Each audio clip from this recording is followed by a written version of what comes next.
அண்மைச் செய்தி.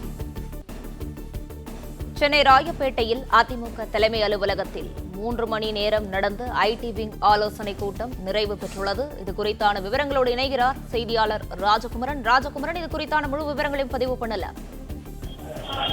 அதிமுக ஐடி நிர்வாகிகள் கூட்டம் கடந்த 3 மணி நேரமாக சென்னை ராயப்பேட்டையில் இருக்கக்கூடிய எம்ஜிஆர் மாளிகையில் நடைபெற்றது. முன்னாள் முதலமைச்சர் ஜெயலலிதாவின் 77வது பிறந்த நாளை கொண்டாடக்கூடிய வகையில் ஏற்பாடுகளை செய்வது தொடர்பாக நடைபெற்ற இந்த ஆலோசனை கூட்டத்தில் முன்னாள் அமைச்சர்கள் SP வேலுமணி, C விஜயபாஸ்கர், ஜெயக்குமார் உள்ளிட்டவர்களும் பங்கேற்றிருந்தார்கள்.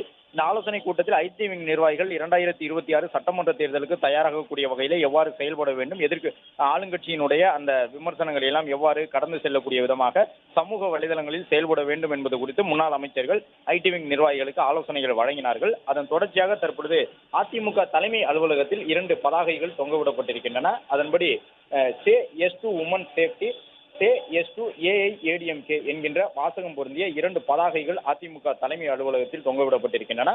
அது மட்டுமல்லாமல் இந்த ஆலோசனை கூட்டத்தில் பங்கேற்று முடித்த பிறகு அதிமுக ஐடி நிர்வாகிகளோடு இணைந்து Say-Yes-to Women Safety, Say-Yes-to AIADMK என்று எழுதப்பட்ட பதாகைகளை உயர்த்தி காட்டி SP வேலுமணி, விஜயபாஸ்கர் உள்ளிட்ட நிர்வாகிகளும் முழக்கம் எழுப்பினார்கள்.